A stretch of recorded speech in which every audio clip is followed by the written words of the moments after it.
Electimuss Patchouli of the Underworld is a fragrance that we introduced in the Let's Discover series, and today I formulated my entire thoughts and everything that I have to say about Patchouli of the Underworld. If you care to find out, stay tuned. What's up, fragrance family? It's your boy Neeb with Aromatics. Today is a full review on Electimuss Patchouli of the Underworld. This is one of the fragrances that I introduced in the Let's Discover series for the Electimuss brand. We had, I think, about 5 fragrances that we were going to be reviewing, and today's fragrance is going to be Patchouli of the Underworld. So let's take a look at the presentation. As you can see, we have a very nice, super thick glass with a gold collar. And in that front of the collar, you can see that it's written Patchouli of the Underworld. Very nice attention to detail. On the bottom of the fragrance, we have that etching in the glass, very thick glass.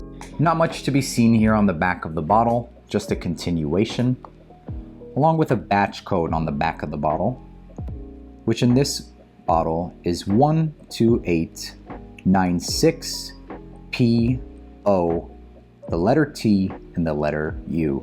One of my favorite details on this bottle has to be the etching on the cap. Take a look at that attention to detail. That etching is very, very nice. Not much to be seen here on the atomizer itself. However, this is one of the finest atomizers in the market. So, Electimuss is a brand that I personally didn't hear about every day, but it's one that got my attention. And one of the biggest reasons it deserved my attention, or got my attention rather, is because of this beautiful bottle design. I mean, take a look, guys. This has to weigh about 7.5 pounds, literally 7.5 pounds. Gorgeous bottle, absolutely fantastic atomizers on this thing. Take a look at this pressurized atomizer.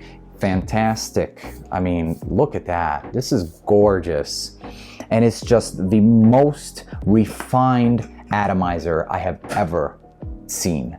So basically, what this fragrance sums up to be is a patchouli-based fragrance. This fragrance stays relatively true to its name of Patchouli of the Underworld. So I got a couple days of wears of this one, and I have to admit before we go on that I sprayed this very, very generously. So each wearing that I wore with this fragrance, I applied for about 12 to 15 times. Yes, 12 to 15 times.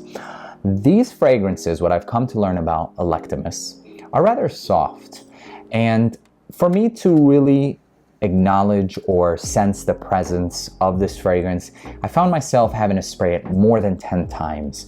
Whether or not that's a good thing, I mean, obviously it's not that great of a thing, right? So I'm trying to be very cautious with the brand. I'm not trying to, discredit them in any way or take away from their legitimacy as a brand and quality, because all these fragrances are extrait de parfums. This one, like I said, I sprayed about 15 times, and I had a couple days of wearing. I wore it to the gym, I wore it to work, yada yada, all that good stuff, right? There was no place that was safe from Patchouli of the Underworld. So, surprisingly, it did well in all settings. However, the scent profile was more appropriate for different occasions rather than something like everyday wear or the gym. I'll start off by saying where I saw this appropriate in. This was more appropriate in settings like a upscale dinner. I don't even want to say date night, because it's not a fragrance that's like yummy or, it just doesn't scream sexy to me or anything like that. This screams more like money. This screams class in the sense of, rich. This screams money. This screams rich and wealth. This smells like a wealthy man's fragrance. Hands down, wealthy in a bottle. Green bands in a bottle, for sure. Now, before we get into all of that and my experience, let's talk about some of these notes. We're gonna put the notes on the screen while we discuss what I get, all that good stuff. And so, basically, you're going to be greeted with some peppers, mandarin, and you're going to get patchouli. The entirety of the fragrance is dominated by patchouli, actually. But of course, you know, throughout the phases of the fragrance, you're gonna get a little bit of pepper, a little bit of mandarin orange, black pepper, carnation, cistus, labdanum, and you will get that castoreum that you see here. Now, the strongest of all of these notes that I found to basically just really show its presence was the patchouli, hands down the patchouli, the cistus, which then translates, or I should say transforms into a labdanum, and I'll explain what I mean by transforms, and definitely castoreum. Styrax. The styrax is a step above the castoreum. Castoreum being the last of what you're going to sense. So yes, is it a little animalic? Yes, very slightly animalic. It's not overbearing in any, you know, fashion, or by any means is it too overbearing. No, I don't think so. So what I mean by the cistus transforming into the labdanum is that if you know about labdanum and cistus, they're essentially the same thing. The sap, or the resin that comes from the greenery of the plant or the twigs, is how they extract the oils of the cistus labdanum and develop that fragrance. And so it's the same type of leathery, ambery facet or notes, except it does it a little bit lighter and greener. The labdanum itself is the resins that are extracted from the flower itself. So that sap that they'll get from the flower itself is a little bit deeper, richer, denser in the scent profile. So it is more of a note that's going to resemble a denser type of leather rather than that cistus, which does the same thing in a brighter, greener way. So through and through, you're going to get leather in this fragrance, and it makes sense because we have that cistus at the top, we have leather in the mid, and then we have labdanum in the base. And it's such a beautiful transition of that leather that basically goes from a nice bright green leather to a full-on, full-bodied leather to a super dense and resinous leather. It's beautifully formulated here. I actually really enjoyed this fragrance and the transitions that it went into.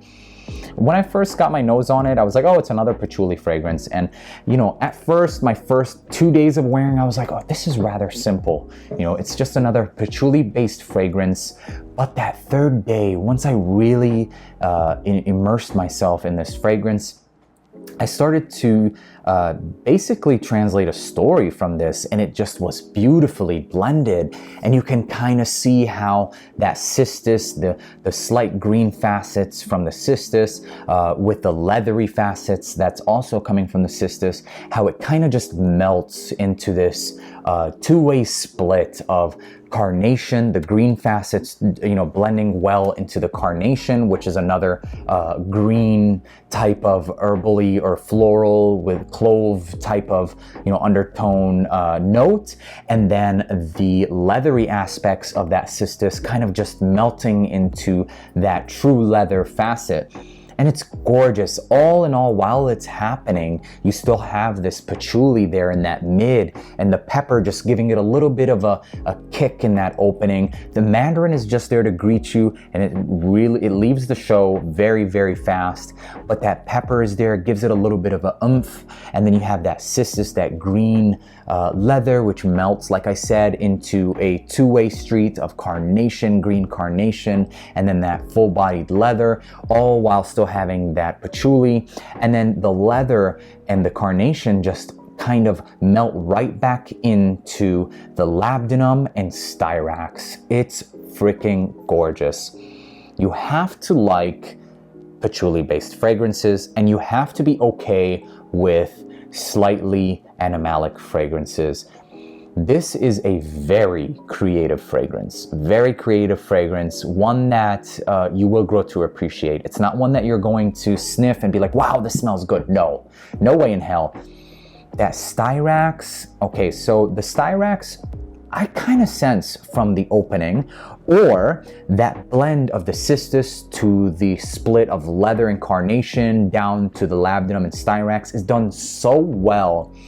And it's blended just enough castoreum is blended in there, and it gives it almost like this powdery feeling. It gives it a very fluffy, frothy, I don't want to call it frothy, it's just fluffy quality to the entire fragrance. And so you just have this basically patchouli and leather and slight castoreum all in this nice fluffy cloud of almost powder. It's really good. Like, this one was definitely one where I was just like, interesting, very, very intrigued by this fragrance.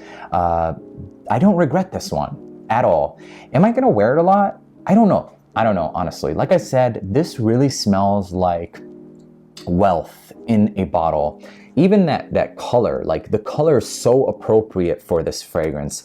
Guys, I have to emphasize, you have to like patchouli fragrances. This isn't too dirty though, in the earthy, you're gonna think dirty, earthy patchouli. No, it was actually rather bright, but not too bright. Bright leather, and then it turns into a deeper leather with the patchouli, and then that slight animalic facet from castoreum. The fragrance that actually popped into my mind when I smelled the castoreum, or was able to finally identify and single it out, was Tom Ford's Noir, not the private line, the signature line. And if you smell Tom Ford's Noir, you have that castoreum, and but it's very amplified, that animalic note. I actually enjoy it a little bit. However, this is a very similar castoreum toned down. So that's a signature line, and it's more animalic than this one.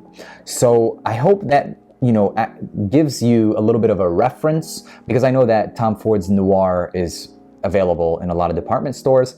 So I want to be able to give you guys, those of you who don't have access to this fragrance or don't want to spend the money on it, a little bit of a reference. So Tom Ford's Noir, think of that castoreum, tone it down a little bit, add some fluff and some leather. The leather transitions, so I can't just say add leather, no, because the leather went from green and light to you know, a regular leather note to a super deep and waxy. This fragrance got really waxy. It was really good, man, really good, and patchouli. So to sum it all up, this is what I got from Patchouli of the Underworld. It opened up with some pepper and mandarin. The mandarin left very quickly, the pepper stayed, and then the cistus showed its presence, along with the patchouli. The patchouli showed its presence as soon as the mandarin left, and it stayed there. The patchouli from this point on is there in the entire point, or in the entire duration of the fragrance. The cistus is now amplifying, and it's a light, leathery type of accord. So light, almost green leather. It kind of gave it a little bit of a powderiness, if you will, if it makes any sense, or a waxiness. There you go. That's the word I'm looking for. It really gave this fragrance a waxiness, which then melted, or I should say turned into, or transitioned into this beautiful split between the leather, the true leather note, and the carnation, which the carnation has the more green floral. And so you kind of almost sense it just melt into this multi-directional transition. And then that multi-directional transition also in itself transitions into another beautiful step, of which is labdanum and then the styrax. So it actually amplifies in waxiness because of that styrax. The styrax is very resinous and waxy, and it also added a fluffiness because of that labdanum. So the labdanum is exactly like a leather would smell, added, or with an added ambery facet to it. So that amberiness along with the waxiness along with the leather kind of gave it a nice fluff. All the way through you had this patchouli, and then you start to detect a little bit of castoreum, giving it just a ever so slight edge. It's kind of just like a little kick that just kind of gives it a, you know, what is that? But it's not bad by any means. It's very appropriate in dose.